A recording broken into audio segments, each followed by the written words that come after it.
Mi nombre es Elara Fuentes. A mis 45 años, he aprendido que los números no mienten.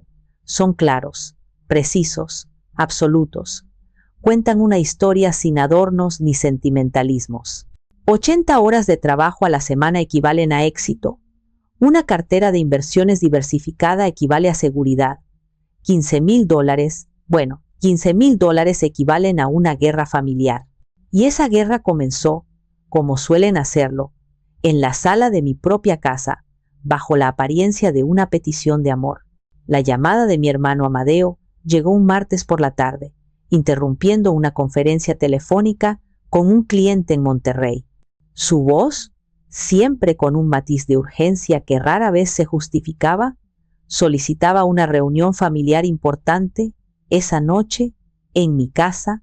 A pesar de que mi agenda estaba saturada, cancelé una cena de negocios. La familia, o más bien la ilusión de una, siempre había sido mi punto débil.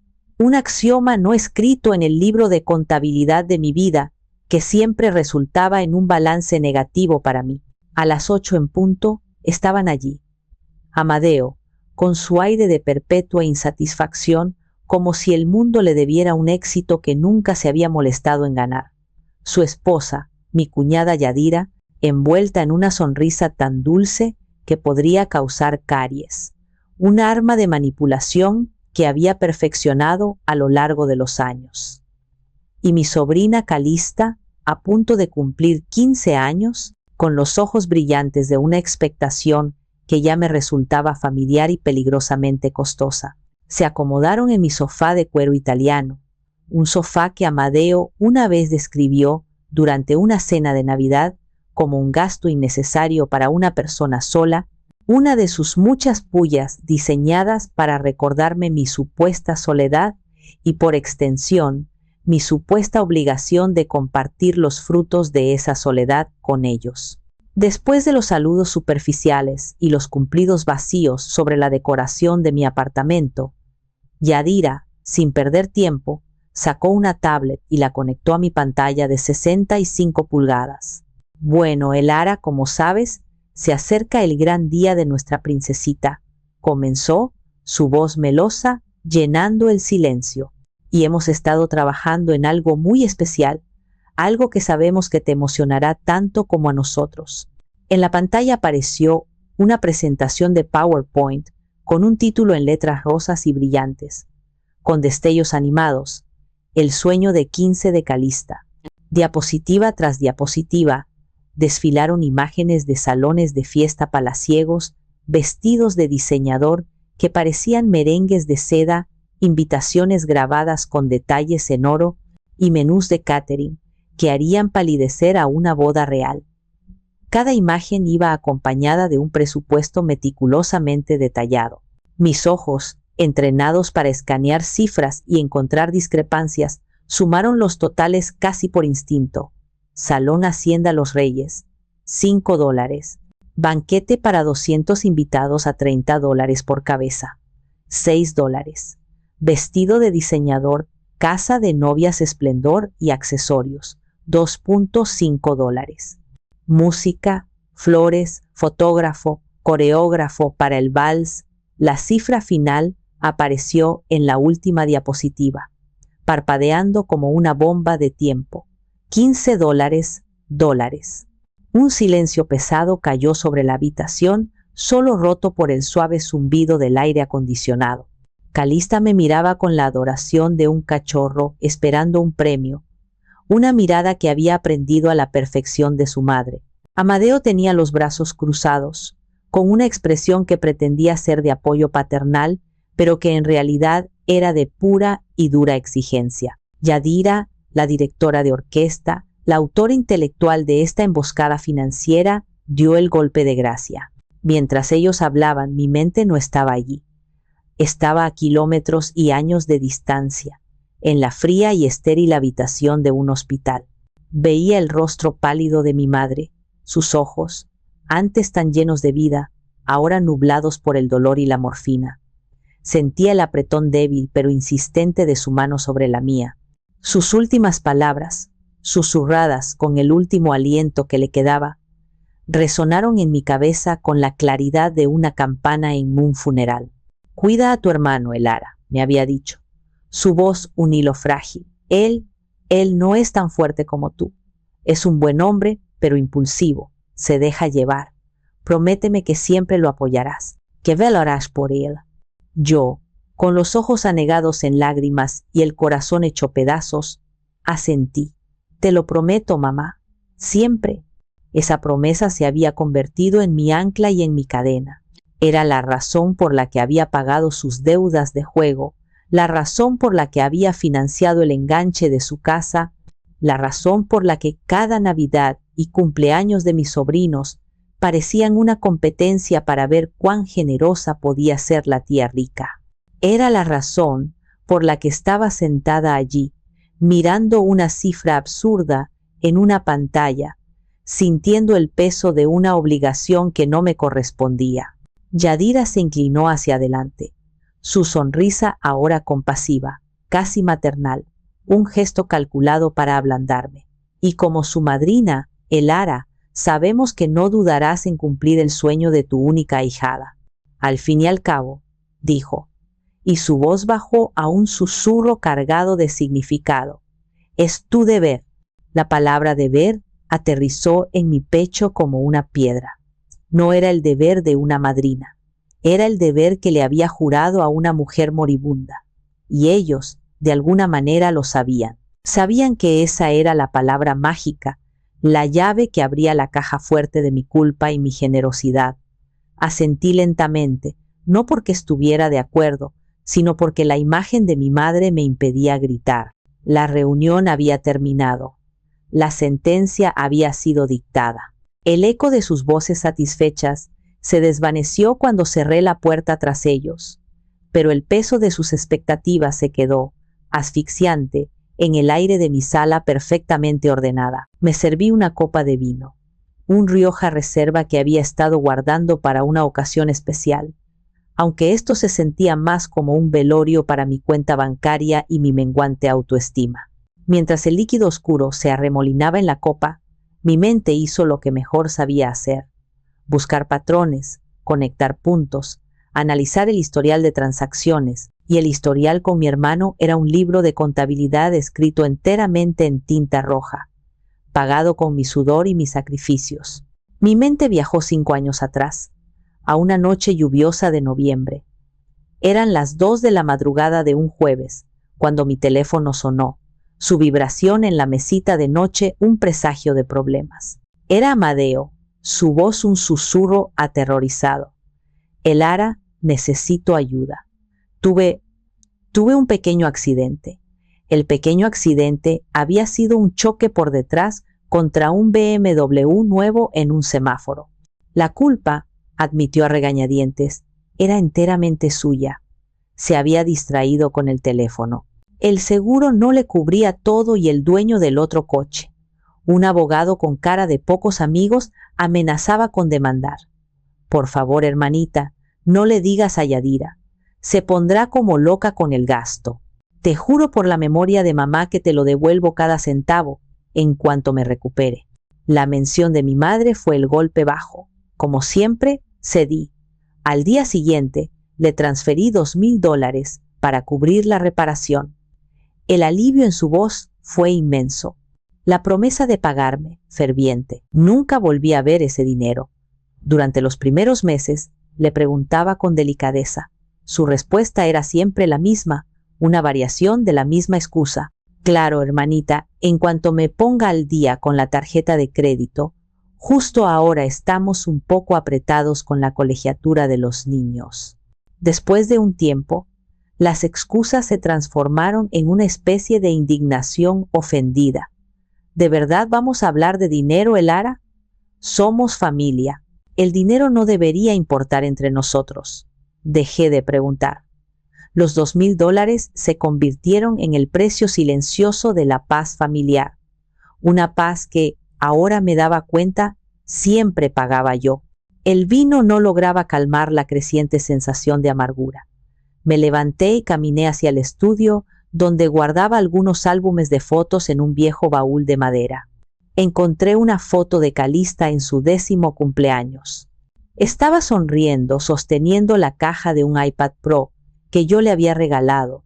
Le había dicho que era para la escuela, para sus estudios, una herramienta para su futuro. Un mes después, fui a su casa de visita. Encontré el iPad tirado en un rincón de su habitación, debajo de una pila de ropa sucia, la pantalla agrietada en una telaraña de indiferencia. Ella estaba absorta en el nuevo iPhone que sus padres le acababan de comprar. Ni siquiera mencionó el regalo roto. No hubo un gracias, tía. No hubo un perdón. Se me cayó. Mi generosidad no era un regalo para ser atesorado. Era un bien de consumo, usado y descartado sin pensarlo 2 veces. Y lo peor fue la mirada de Yadira cuando vio que yo había visto el iPad. Una mirada que decía, bueno, ¿qué esperabas? Eres la tía rica, puedes comprarle otro. Cada recuerdo era como echar sal en una herida que no sabía que tenía o que había intentado ignorar durante demasiado tiempo. Recordé la cena de Navidad del año pasado. Estaba contando, con un orgullo que rara vez me permitía, sobre un contrato importante que mi firma había conseguido, un logro que había requerido meses de trabajo incansable. Estaba emocionada. Quería compartir mi éxito con ellos. Yadira me interrumpió a mitad de la frase, con una sonrisa condescendiente, mientras colocaba su mano sobre la de Amadeo. Es increíble todo lo que has logrado, Elara, dijo, su tono falsamente admirativo. Debe ser maravilloso tener tanto tiempo y libertad. A veces suspiró teatralmente. Casi envidio no tener distracciones, como un esposo o hijos. Pero luego recuerdo que la verdadera riqueza es tener una familia por la cual gastar tu dinero. Le da un propósito, ¿no crees? El insulto fue tan sutil y tan brutal que me dejó sin aire. En una sola frase, había reducido mi vida, mi trabajo, mis logros, a una existencia vacía y sin propósito, mientras que la de ella, financiada en gran parte por mi existencia vacía, era la noble y significativa. Nadie en la mesa dijo nada. Amadeo asintió, como si mi cuñada hubiera dicho la cosa más profunda del mundo. Me tragué mi rabia junto con el pavo seco, sonreí y cambié de tema. Era lo que siempre hacía. Compraba la paz. Terminé mi copa de vino y miré por la ventana las luces de Querétaro, la ciudad que yo había conquistado, la ciudad donde era una mujer respetada, una profesional exitosa, pero dentro de las 4 paredes de mi familia, seguía siendo la misma niña a la que mi padre, un hombre de otra época, le decía que su deber era sacrificarse. Recuerdo sus palabras, grabadas a fuego en mi memoria infantil. Amadeo le decía, tú eres el hombre de la casa, el pilar. Tú llevarás nuestro apellido con orgullo. A mí me decía, tú eres mujer, Elarita. Debes aprender a ser dócil, a ceder, a mantener unida a la familia. Ese es tu mayor tesoro. Amadeo fue criado para recibir. Yo fui criada para dar. Y ahora me pedían el sacrificio más grande hasta la fecha. $15,000 no era solo dinero, era un símbolo. Era el precio de mi silencio, el costo de mi culpa, el pago final por una promesa que me estaba desangrando lentamente. Y una parte de mí, una parte que había estado dormida durante mucho tiempo, comenzaba a preguntarse si el precio, finalmente, era demasiado alto. Mi mente era un torbellino. La lógica fría de los números luchaba contra el caos cálido y pegajoso de la obligación familiar. Necesitaba una perspectiva externa, una voz que no estuviera ahogada por el eco de la promesa de mi madre. Solo había una persona en el mundo que podía darme eso, que podía cortar a través de la niebla emocional con el bisturí afilado de la razón. Marqué el número de Maite, mi mejor amiga, desde que compartíamos un minúsculo apartamento en la universidad. «Hola», respondió su voz, nítida y enérgica, incluso a las 10 de la noche. «Maite, soy Elara. ¿Te interrumpo?» «Para ti, Nunza. Suenas terrible». «¿Qué pasó? ¿Un cliente te hizo una jugarreta o el mercado de valores se desplomó?» Me reí, un sonido hueco y sin alegría. «Peor, la familia y procedí a contarle todo: la presentación de PowerPoint, la cifra de los $15,000, la sonrisa de Yadira, la expresión de suficiencia de Amadeo, y luego, con la voz quebrada, le conté la promesa que le había hecho a mi madre en su lecho de muerte. El peso de esas palabras, dicho en voz alta a alguien por primera vez en años, se sintió inmenso, como confesar un crimen. Maite escuchó en silencio, una de sus muchas cualidades de abogada. No me interrumpió. Dejó que toda la frustración y la confusión salieran de mí en un torrente desordenado. Cuando terminé, hubo una pausa.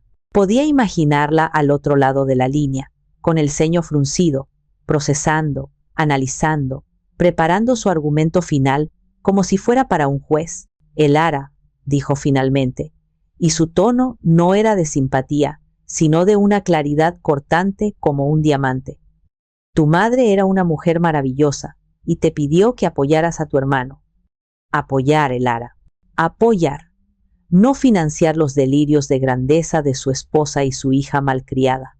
Hay una diferencia abismal entre sostener a alguien para que no caiga y cargar con él a cuestas mientras te patea en la espalda, pero es que siento que si digo que no, la estoy traicionando. Confesé, sintiéndome como una niña pequeña y tonta. No, la estás traicionando a ella y a ti misma si permites que usen su memoria para manipularte y desangrarte. Su voz era firme, inflexible. ¿Apoyarlo? Claro. Si Amadeo perdiera su trabajo, ¿le ayudarías con la renta un par de meses? Sí. Si tuviera una emergencia médica, ¿estarías ahí? Por supuesto, eso es apoyo. Pagar $15,000 por una fiesta para que Yadira pueda presumir en Facebook y Calista pueda tener un vestido de princesa, eso no es apoyo. Eso es ser un cajero automático con sentimientos. Despierta, por el amor de Dios. Sus palabras eran duras, pero eran el agua fría que necesitaba en la cara. ¿Qué hago, Maite? Si les digo que no, se desatará el infierno. Yadira pondrá a toda la familia en mi contra. Que se desate, replicó ella sin dudarlo. A veces, un buen incendio es necesario para limpiar la maleza. Dales una contraoferta, una cifra razonable, $5,000. Es increíblemente generoso y más de lo que merecen. Si lo aceptan, bien. Si no, entonces sabes que no se trata del festejo de Calista, se trata de tu dinero.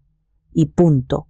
Será una prueba de fuego, Elara, y te dará la respuesta que necesitas. Colgué el teléfono sintiéndome un poco más fuerte, como si la lógica de Maite hubiera reforzado mi columna vertebral. Tenía un plan. No sería una negativa rotunda. Sería una negociación. Sería razonable. Una última oportunidad para que demostraran que había algo más que codicia en sus corazones.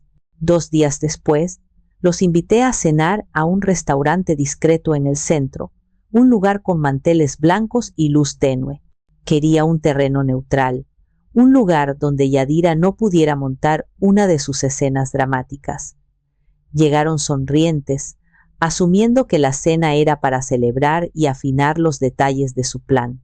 Los invité porque he estado pensando mucho en la fiesta de Calista. Comencé, tratando de mantener mi voz firme. Y quiero ayudar. Es una ocasión muy importante y quiero que sea especial para ella. Los ojos de Yadira brillaron. ¿Ves, Amadeo? Te dije que Elara entraría en razón.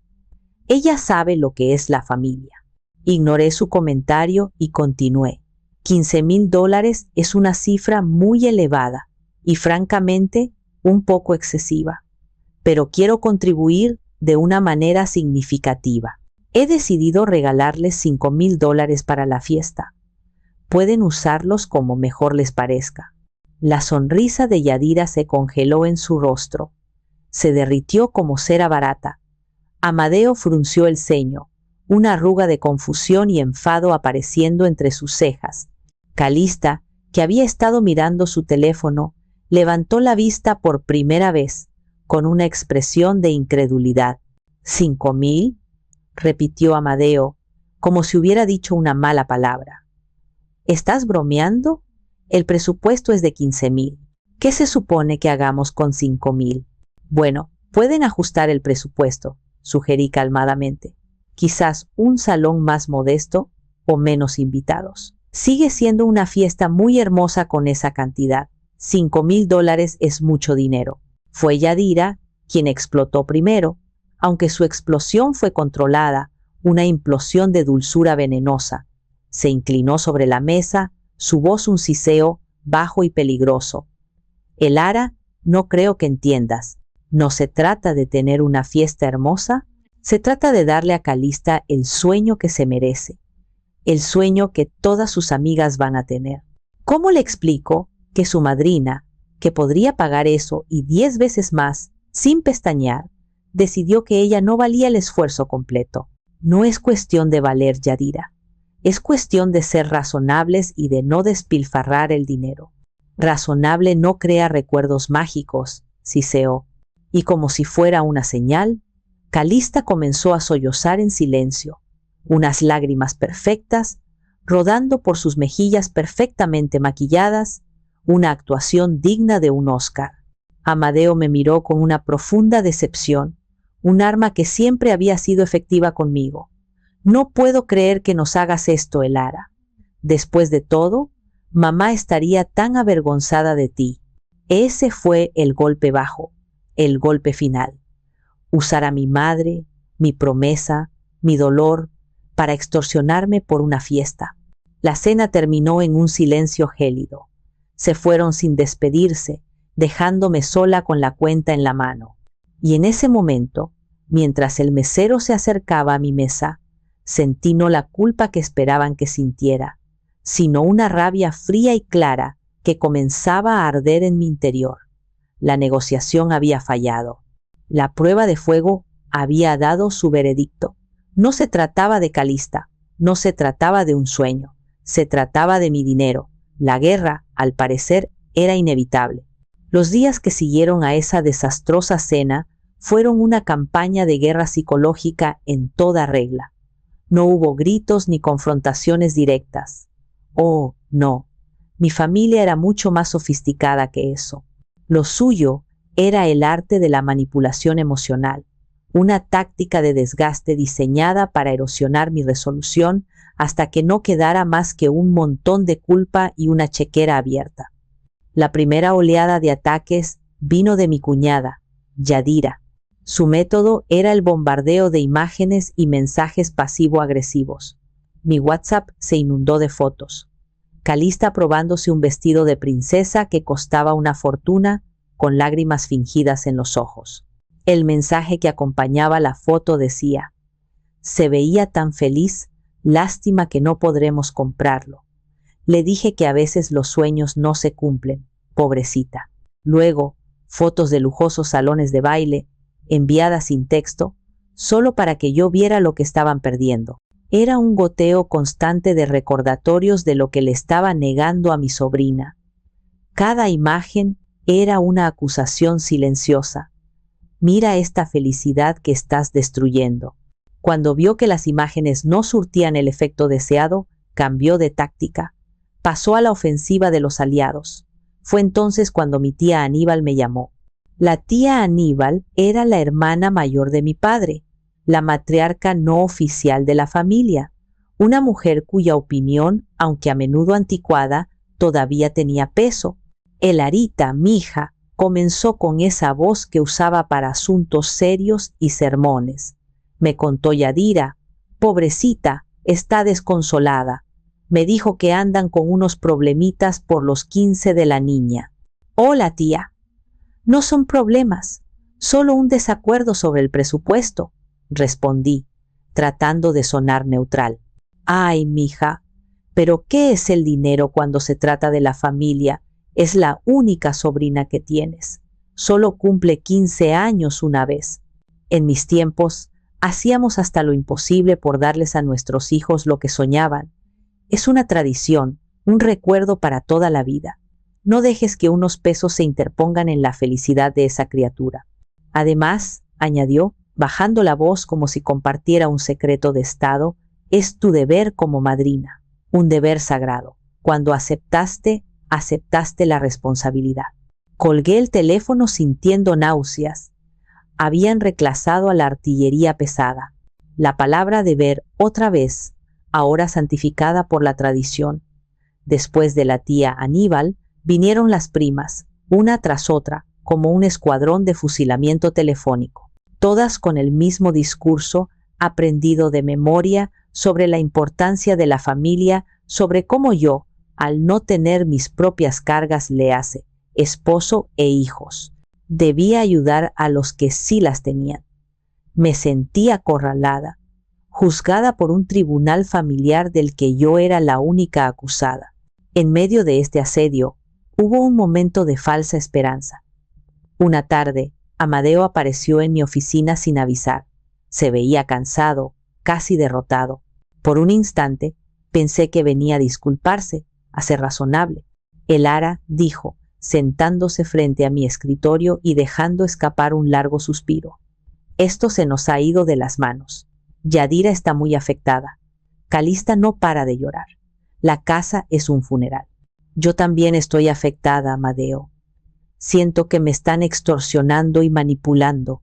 No, no es eso, dijo, agitando la mano con impaciencia. Es que no entiendes la presión social. Todas las amigas de Calista van a tener fiestas espectaculares. Yadira solo quiere lo mejor para su hija, que no se sienta menos. Hizo una pausa, me miró con ojos suplicantes, la misma mirada que usó la noche del choque. Mira, ¿qué te parecen 10,000? Es un punto medio, ni para ti ni para mí. 10,000 y zanjamos el asunto por la paz familiar. ¿Qué dices? Era una negociación, sí, pero seguía siendo el doble de mi oferta inicial. Seguía siendo una cantidad exorbitante. Vi en sus ojos no un deseo de compromiso, sino una estrategia de ventas.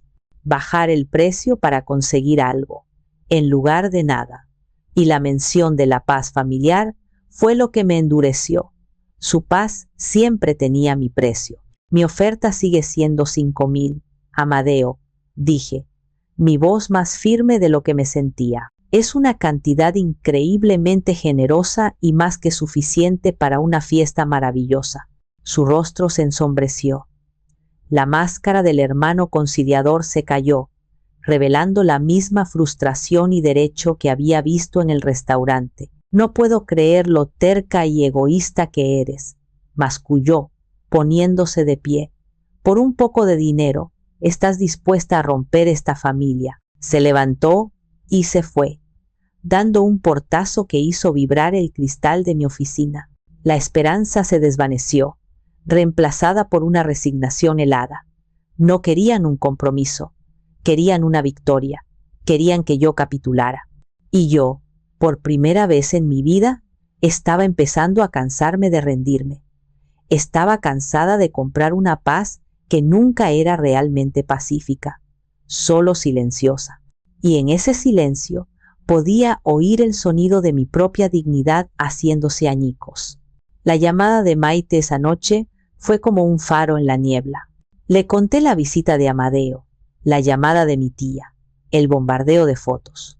Es un manual de manipulación de manual, Elara, dijo sin rodeos. Están usando todas las armas de su arsenal: culpa, tradición, presión social, victimización, y tú sigues ahí, tratando de negociar con terroristas emocionales. No se negocia con ellos, se les corta el suministro. ¿Qué quieres decir?, le pregunté, aunque ya sabía la respuesta. Quiero decir que es hora de que dejes de jugar a su juego. La próxima vez que te contacten, tu respuesta debe ser un no claro y rotundo. O, mejor aún, ninguna respuesta en absoluto. No puedo hacer eso, Maite. Es mi familia. No, Elara. Son personas con las que compartes ADN y que te están usando. Una familia de verdad no te haría sentir así. Una familia de verdad celebraría tu éxito, no lo vería como una obligación de patrocinio. Piénsalo. Colgué y me quedé mirando la oscuridad. Las palabras de Maite resonaban en mi cabeza. ¿Realmente podía cortar el suministro? ¿Tenía la fuerza para enfrentar las consecuencias? La respuesta llegó de la forma más inesperada y brutal posible. La gota que derramó el vaso no fue una llamada, ni un mensaje, ni una visita. Fue un acto de agresión pública, disfrazado con el velo de la inocencia adolescente y la tecnología moderna. Sucedió un viernes por la noche. Estaba en casa, tratando de relajarme después de una semana infernal, cuando mi teléfono empezó a vibrar sin parar. Eran notificaciones de Facebook. Amigos, colegas, clientes lejanos, todos me estaban etiquetando o enviándome el mismo enlace. Con un nudo en el estómago, lo abrí. Era una publicación de Yadira. La publicación era un collage de fotos cuidadosamente seleccionadas. Una de Calista de niña con una corona de flores. Otra de ella ahora, mirando con anhelo un catálogo de vestidos de quinceañera. En el centro, una foto mía, sonriendo en la gala de empresarios del año, una foto que habían sacado de una revista local. Y encima de todo, un texto largo y lacrimógeno. A veces, el corazón de una madre se rompe en 1000 pedazos, comenzaba el post. Hemos pasado semanas soñando con el día mágico de nuestra princesa Calista, un día que solo llega una vez en la vida. Teníamos tantos planes, tantas ilusiones, pero a veces la vida y la familia tienen otros planes. A veces las personas que más tienen son las que menos están dispuestas a dar. Hoy, con todo el dolor de mi alma, tengo que decirle a mi hija que su sueño no se hará realidad. No porque no la amemos, sino porque no tenemos los medios, y aquellos que los tienen han decidido que su felicidad no es una prioridad. Y entonces, el golpe de gracia, el comentario que lo cambió todo. Le pedimos a su madrina, mi exitosa cuñada Elara Fuentes, y allí estaba mi nombre, etiquetado para que todo el mundo lo viera, que nos ayudara a hacer este sueño posible. No pedíamos la luna, solo queríamos ver a nuestra hija feliz. Pero parece que hay cosas más importantes que la sonrisa de una sobrina. Les pido sus oraciones en este momento difícil. El dinero va y viene, pero las decepciones familiares duran para siempre. Corazón roto, sueños rotos, la familia debería ser primero. Sentí que la sangre se me helaba en las venas. Leí el post 1, 2, 3 veces. No podía ser real. Era una declaración de guerra. Me había pintado como la villana de la historia, una tía rica y malvada que le negaba la felicidad a una pobre niña inocente. Había usado mi éxito, mi foto en esa gala, como un arma en mi contra, para mostrarle al mundo cuánto tenía y cuán poco me importaba compartirlo. Era una humillación pública, calculada y cruel. Los comentarios debajo de la publicación eran una avalancha de veneno, amigos de Yadira, parientes lejanos, gente que ni siquiera conocía. ¡Qué poca vergüenza! El dinero no compra la clase, pobre Calista, tener una madrina así. Mi mundo se detuvo. La promesa a mi madre, mi deseo de paz, mi tolerancia, todo se hizo añicos. Ya no se trataba de $15,000. Ya no se trataba de una fiesta. Se trataba de mi nombre, mi reputación, mi dignidad. Me habían acorralado, me habían expuesto y me habían apuñalado por la espalda frente a todo el mundo. En ese momento, sentada sola en la oscuridad de mi sala, con el brillo azul de la pantalla iluminando mi rostro horrorizado, algo dentro de mí se rompió. O quizás, algo finalmente se soldó. La Elara complaciente, la que compraba la paz a cualquier precio, murió esa noche. Y en su lugar, nació una mujer que había sido empujada demasiado lejos. Una mujer que entendía de números y que estaba a punto de enseñarles una lección sobre el verdadero valor de las cosas. El juego había cambiado y ahora era mi turno de mover las fichas. La rabia es un combustible curioso. Puede quemarte por dentro, consumirte hasta dejar solo cenizas de amargura, o puede forjarte, transformarse en una energía fría, precisa y absolutamente clara. Esa noche, sentí cómo el fuego de la humillación se transformaba en el acero de la resolución. Se acabaron las negociaciones. Se acabaron las dudas. Se acabó el sentirme culpable por el éxito que tanto me había costado conseguir. Si querían un espectáculo, se los iba a dar. Uno que no olvidarían jamás. Al día siguiente, un sábado, me desperté con una sensación que no había tenido en años. Una absoluta claridad de propósito. La ansiedad que me había acompañado durante semanas se había disipado, reemplazada por una calma gélida. Mi primer movimiento no fue llamar a mi hermano ni responder a la publicación de Yadira. Mi primer movimiento fue llamar a Yadira. Ella respondió al primer timbrazo, probablemente esperando mi capitulación final, mi llamada llena de lágrimas y disculpas. Yadira, hola, soy Elara. Elara, su voz era un suspiro de falsa tristeza, una actuación magistral de víctima. Vi que viste mi publicación. Siento mucho, de verdad, haber tenido que llegar a esto, pero es que estaba desesperada, con el corazón roto por mi niña. No te preocupes, la interrumpí, mi voz tan suave y dulce como la suya, una imitación perfecta de su propia arma. Lo he estado pensando toda la noche, y tienes razón. Hubo un silencio sorprendido al otro lado de la línea. Podía casi oír los engranajes de su mente girando, tratando de procesar mi inesperada rendición. ¿Tengo razón?, repitió, incrédula. Sí, tienes toda la razón.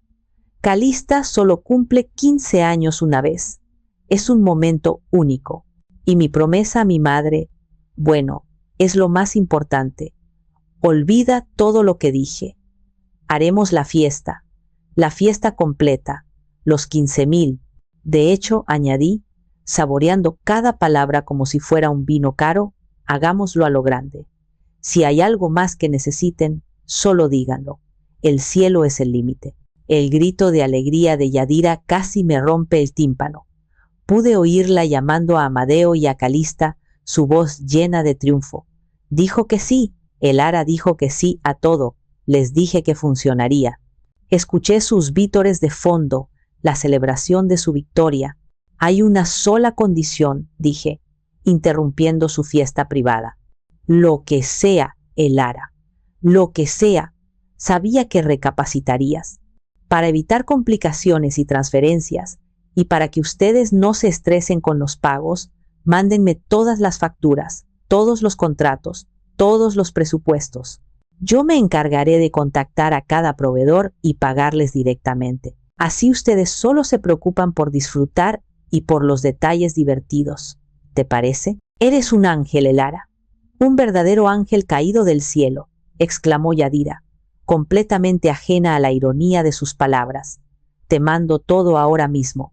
No sabes el peso que me quitas de encima. Colgué el teléfono y una sonrisa lenta y peligrosa se dibujó en mi rostro.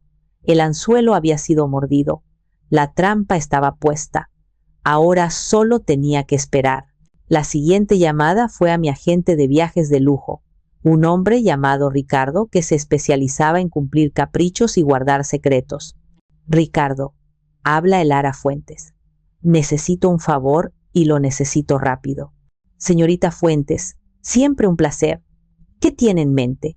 ¿Un fin de semana de spa en Los Cabos? ¿Un viaje de compras a Nueva York? Algo mejor, dije, mirando por la ventana hacia el horizonte, hacia un futuro que de repente parecía brillante y despejado. Quiero el mejor crucero por el Caribe que tengas en tu catálogo, para una persona. Salida, la mañana del 15 de septiembre. Hice una pausa para que la fecha se asentara. Quiero la mejor cabina disponible, con balcón privado, paquete de bebidas premium, excursiones incluidas, acceso al spa, absolutamente todo. No escatimes en gastos. Quiero que sea memorable. Ricardo guardó silencio por un momento, probablemente revisando su sistema. El 15 de septiembre es en 3 semanas. Es una fecha muy solicitada, pero sí, tengo algo perfecto. El Symphony of the Seas sale de Miami. Puedo conseguirle una suite con vista al mar espectacular. ¿Confirmo la reserva? Confirma la reserva, Ricardo, y resérvame también el vuelo en primera clase a Miami para el día 14. Ponlo todo en mi cuenta. Colgué el teléfono y sentí una oleada de poder, una sensación embriagadora. Por primera vez, estaba invirtiendo en mí misma. Estaba tomando el dinero que ellos consideraban suyo por derecho y lo estaba convirtiendo en mi propia libertad. Esa tarde, abrí mi computadora y creé una nueva hoja de cálculo en Excel. La titulé Proyecto Libertad. Creé 2 columnas. La primera se llamaba Presupuesto Quinceañera, la segunda, Presupuesto Elara. Poco a poco, los correos de Yadira empezaron a llegar, una cascada de ambición y codicia. El contrato del salón de fiestas, $5. El presupuesto del banquete, $6. La factura proforma del vestido de Calista, $2.5. El DJ, las flores, el fotógrafo, el coreógrafo, incluso un espectáculo de fuegos artificiales. Cada correo era una nueva entrada en mi columna. Al final del día, la columna Presupuesto Quinceañera sumaba un total de $18.75. Habían añadido la lista de extras sin siquiera preguntar, asumiendo que mi generosidad era un pozo sin fondo. Luego, con una sonrisa satisfecha, me moví a la columna Presupuesto Elara. Crucero de lujo por el Caribe, suite y extras, $7. Vuelos en primera clase, $1.5. Fondo de compras y excursiones, $2.5. La suma de mi presupuesto era de $11. Quedaban $7.75 del presupuesto fantasma de la fiesta. Abrí mi plataforma de inversión online y creé un nuevo fondo. Lo llamé Fondo de Jubilación Anticipada y transferí los $7.75 a ese fondo. Ni un centavo del dinero de la fiesta sería para la fiesta. Todo sería para mí, para mi futuro, para mi libertad. Las siguientes 3 semanas fueron un ejercicio de autocontrol y actuación magistral. Mi familia estaba eufórica. Yadira borró la publicación de Facebook y la reemplazó con una nueva, llena de fotos de sus preparativos y agradecimientos efusivos hacia la mejor madrina del mundo. Me llamaban a diario, no para preguntar cómo estaba, sino para darme actualizaciones sobre nuestra fiesta. Elara, encontramos un coreógrafo increíble para el vals de Calista. Ha trabajado con artistas famosos, me decía Yadira, su voz vibrando de emoción. ¡Qué bien! Suena fantástico, respondía yo con un entusiasmo fingido. Mándame la factura para programar el pago. Hermanita, ¿crees que podríamos contratar también una banda de mariachis para recibir a los invitados? Preguntaba Amadeo, ahora completamente a bordo del tren del despilfarro. Claro que sí, una idea excelente, decía yo. Búsquenla y me mandan el contacto. No hay que escatimar. Se estaban endeudando hasta el cuello, firmando contratos y pagando depósitos con sus tarjetas de crédito, absolutamente seguros de que yo estaba detrás, lista para cubrirlo todo como una red de seguridad dorada. Cada vez que me enviaban una nueva factura, yo respondía con un alegre y tranquilizador, recibido, pago programado. La palabra clave era programado. No estaban al tanto de que la fecha de programación para todos esos pagos estaba fijada para el 30 de febrero, una fecha que, como su sentido de la gratitud, simplemente no existía. La última conversación que tuve con alguien de mi familia antes del gran día fue con mi sobrina Calista. Me llamó 2 días antes de la fiesta, la víspera de mi vuelo a Miami. Tía Elara, dijo, su voz rebosante de emoción, solo quería darte las gracias. Sé que al principio no estabas muy segura, pero gracias por hacer mi sueño realidad. Va a ser el mejor día de mi vida. Te quiero mucho. Por un instante, un fugaz instante, sentí una punzada de algo parecido a la culpa. Era una niña, al fin y al cabo, atrapada en la ambición de sus padres. Pero entonces recordé la publicación en Facebook, la humillación, los años de ser dada por sentada, el uso del nombre de mi madre como un arma. y la punzada desapareció, reemplazada por la fría certeza de que a veces las lecciones más importantes son también las más duras. Yo también te quiero, cariño, le dije, y mi voz sonó sincera, porque una parte de mí siempre la querría. Espero que tengas el día que te mereces. Colgué el teléfono. Esa noche, mientras hacía la maleta, no empaqué un vestido de gala. Empaqué trajes de baño, vestidos de lino, sandalias y protector solar. En la televisión, el pronóstico del tiempo para el Caribe era de sol radiante y cielos despejados. Una brisa de libertad soplaba a mi favor, la calma antes de la tormenta perfecta que estaba a punto de desatar. El 14 de septiembre, mientras mi avión de primera clase despegaba de Querétaro rumbo a Miami, sentí que una tensión que había cargado durante años se disolvía de mis hombros. Abajo, en tierra, mi familia ultimaba los detalles de una fiesta fantasma, un espejismo de estatus construido sobre mi silencio. Arriba, en el cielo, yo volaba hacia mi emancipación. Brindé sola, con una copa de champán, por la mujer en la que me estaba convirtiendo. Llegué a Miami y me registré en un hotel de lujo en South Beach. Pasé la tarde comprando no por necesidad sino por puro placer. Adquirí un sombrero de ala ancha, unas gafas de sol de diseñador y un vestido maxi de seda que parecía capturar los colores del atardecer caribeño. Cada compra era un pequeño acto de rebelión, un reclamo de mi propia identidad. Esa noche cené en uno de los mejores restaurantes de la ciudad, saboreando cada bocado, disfrutando del anonimato, de no ser la tía rica, ni la madrina, ni el cajero automático. Era solo el Ara, y era maravilloso. Mientras tanto, en Querétaro, el 15 de septiembre amaneció con un sol radiante, un presagio irónico del día oscuro que les esperaba. La casa de mi hermano, imagino, era un hervidero de actividad. Maquillistas, peinadores, fotógrafos llegando para capturar los momentos previos a la gran celebración. Calista, sentada en una silla como una reina, siendo transformada en la princesa que siempre había creído ser. Yadira, sin duda, estaría en su elemento, dirigiendo a todos con la autoridad de un general, su teléfono probablemente al rojo vivo, coordinando los últimos detalles.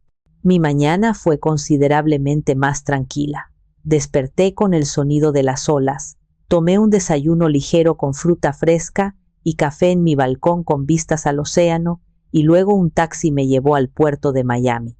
La visión del Symphony of the Seas era sobrecogedora, una ciudad flotante de lujo y promesas.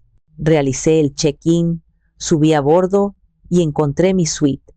Era más grande que mi primer apartamento. El balcón privado era espacioso, con 2 tumbonas y una vista infinita del mar azul. Deshice mi maleta, me puse un traje de baño y pedí un cóctel. Sabía que el caos en Querétaro probablemente comenzaría alrededor de las 10 de la mañana. Fue entonces cuando empezaron a llegar las llamadas. La primera, predeciblemente, fue del coordinador del salón de fiestas. Señora Yadira, le llamo para confirmar que aún no hemos recibido el pago final. Como le mencioné, sin el pago completo antes de las 12 del mediodía, lamentablemente tendremos que cancelar el evento. Imagino a Yadira con una sonrisa tensa, asegurándole que era un simple error bancario, que su cuñada se encargaría de todo. No se preocupe, mi cuñada es Elara Fuentes, de Fuentes Consultores. Es impecable con sus finanzas. Luego, intentaría llamarme. Mi teléfono, por supuesto, estaba en modo avión, descansando plácidamente en la caja fuerte de mi camarote. Después de esa primera llamada, el efecto dominó habría comenzado. El servicio de catering. Señora, los camiones con la comida están listos para salir, pero el sistema muestra un pago pendiente. La banda de música. Necesitamos la liquidación antes de empezar a montar el equipo. El DJ, el florista, el coreógrafo, cada llamada una nueva grieta en la fachada de su día perfecto. Puedo visualizar la escena con una claridad cinematográfica. la creciente tensión en el rostro de Yadira, su sonrisa perfecta empezando a flaquear, la confusión de Amadeo, tratando de localizarme, su frustración convirtiéndose en pánico, los murmullos preocupados del personal contratado, esperando su dinero, y Calista, la princesa en su torre, ajena al principio, pero poco a poco dándose cuenta de que algo muy grave, estaba mal. Su ceño fruncido, arruinando el trabajo de la maquillista. A las 12 del mediodía, mientras yo daba el primer sorbo a una piña colada junto a la piscina del barco, el plazo final en Querétaro se venció. El castillo de naipes que habían construido con mi dinero y mi silencio comenzó a derrumbarse. Fue entonces cuando decidí que era el momento. Saqué mi teléfono del modo avión.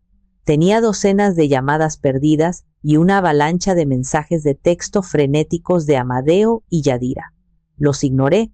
Abrí la aplicación de mensajería del grupo familiar ese que habían usado para presionarme y que ahora serviría como escenario para mi acto final. Seleccioné la mejor foto que me había tomado esa mañana. Yo, recostada en una tumbona en mi balcón privado. El sol del Caribe iluminando mi rostro. Llevaba el sombrero nuevo, las gafas de sol de diseñador, en mi mano un cóctel con una sombrillita de papel. Detrás de mí, la estela blanca del crucero cortando las aguas increíblemente azules. Mi sonrisa no era forzada ni complaciente, era la sonrisa de una mujer que acababa de comprar su propia alma de vuelta. La envié al grupo. Y debajo escribí una sola frase. Una frase que había estado ensayando en mi mente durante semanas. Una frase que era a la vez una explicación, una declaración y una venganza. Disfrutando mi dinero. Saludos. Pulsé enviar. Y luego, con una sensación de finalidad absoluta, bloqueé los números de Amadeo, Yadira y Calista. Volví a poner el teléfono en modo avión y lo guardé. El barco zarpó unos minutos después, su sirena sonando potente y clara, como un grito de victoria que cruzaba el océano. El espectáculo había terminado, o más bien, para ellos, acababa de comenzar. El silencio que siguió a mi mensaje debió ser ensordecedor, más potente que cualquier grito. Me imagino los 3 teléfonos vibrando al unísono en la habitación cargada de laca y expectativas rotas. La confusión inicial al ver la foto. ¿Dónde está? ¿Qué es eso? ¿Es una broma? Y luego, la lenta y horrorosa comprensión al leer la frase. Disfrutando mi dinero, no nuestro dinero, no el dinero de la fiesta, mi dinero. Imagino el grito ahogado de Yadira, un sonido que mezcla furia e incredulidad, al ver su obra maestra de manipulación desmoronarse. La sangre drenando del rostro de Amadeo, mientras la realidad de las deudas que habían acumulado caía sobre él como una losa de hormigón. Y Calista, me imagino su llanto. No el llanto manipulador que yo conocía tan bien, sino un llanto real, un llanto de humillación y rabia infantil al darse cuenta de que su desfile de princesa había sido cancelado abruptamente. El castillo de sus sueños, construido sobre la arrogancia y la codicia, se había derrumbado en un instante. La maquillista y el peinador, aún sin cobrar, probablemente recogieron sus cosas en un silencio incómodo, evitando mirar a la familia que se desmoronaba. El fotógrafo, que esperaba capturar la alegría, ahora tenía el drama de su vida frente a su lente, aunque dudo que se atreviera a disparar. Amadeo, en su desesperación, habría hecho lo único que se le ocurrió: llamar a la única persona que podría tener una respuesta: Maite. Puedo oír la voz de Maite, profesional y fría como el hielo, al otro lado de la línea. Despacho de abogados de Maite Rojas. Buenos días. Maite, soy Amadeo. Necesito hablar con el Ara. Es una emergencia, habría gritado él, su voz temblorosa de pánico. Ah, señor Fuentes, habría respondido Maite con una calma exasperante. Me temo que eso no será posible. Mi clienta, la señorita Elara, se encuentra actualmente en un viaje personal y ha solicitado específicamente no ser molestada bajo ninguna circunstancia. Cualquier asunto urgente puede dirigirlo por correo electrónico y será atendido a su regreso en aproximadamente 2 semanas. Pero no entiendes, la fiesta, los invitados están por llegar. El dinero, habría balbuceado él. Entiendo perfectamente, señor Fuentes, habría replicado Maite, y yo casi puedo sentir la sonrisa en su voz. Le sugiero que disfrute de su día. Que tenga una buena tarde. Y habría colgado, dejando a mi hermano con un teléfono mudo en la mano y un abismo de consecuencias a sus pies.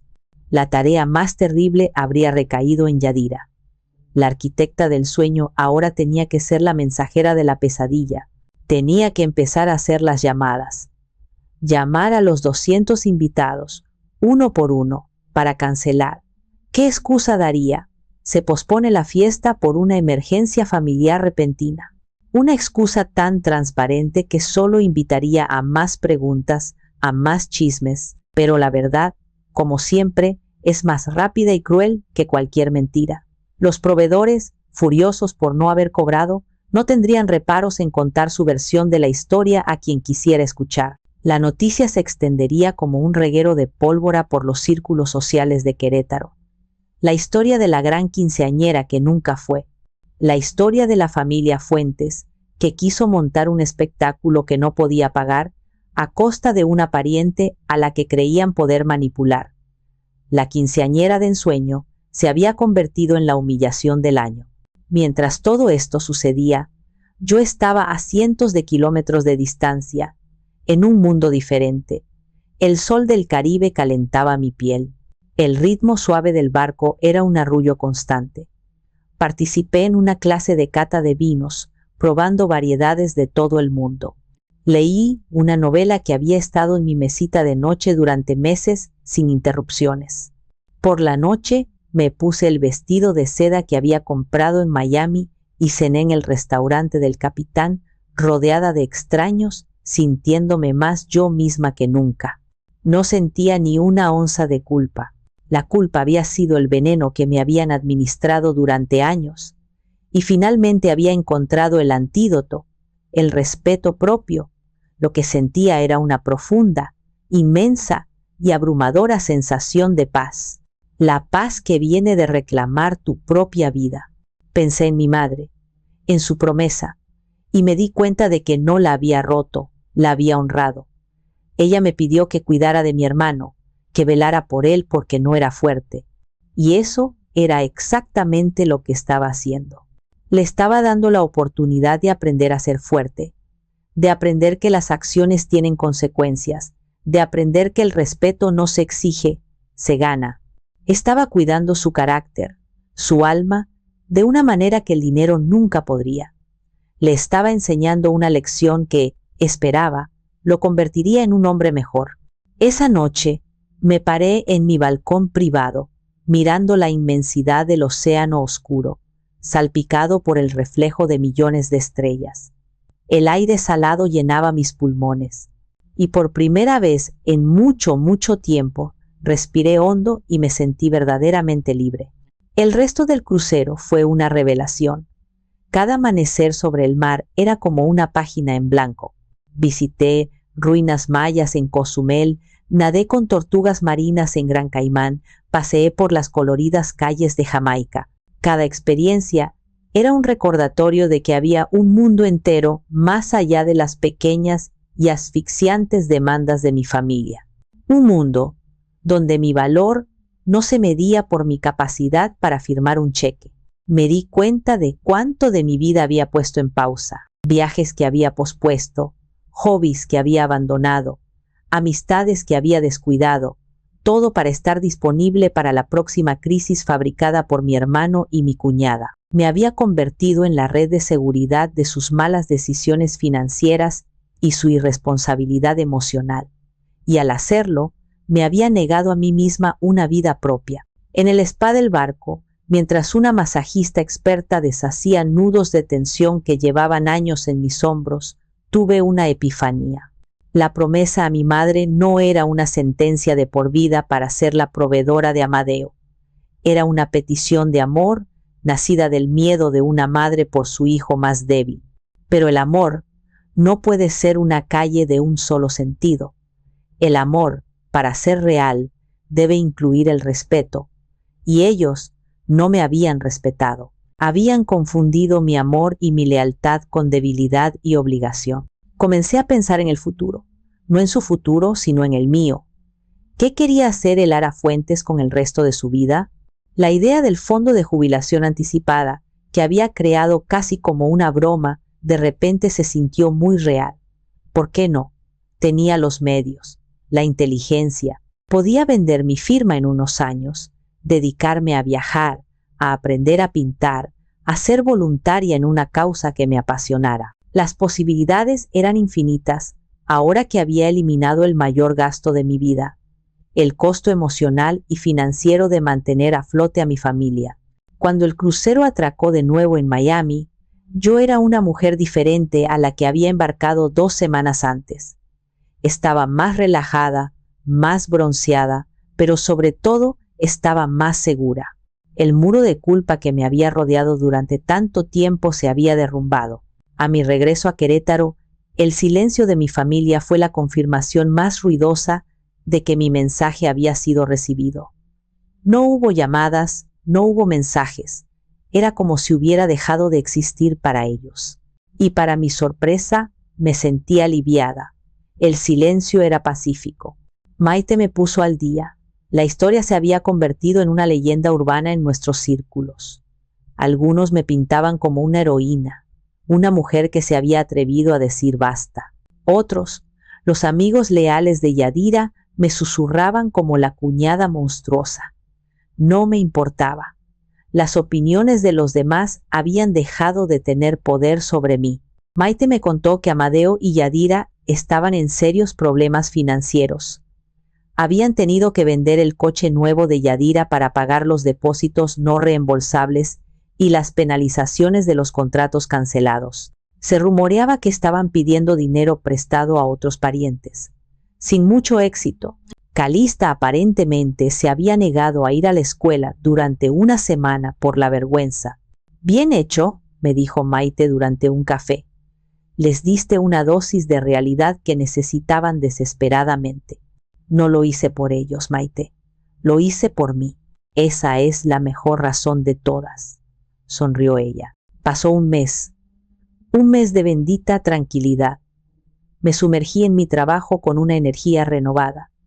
Empecé a tomar clases de italiano, un sueño que siempre había pospuesto.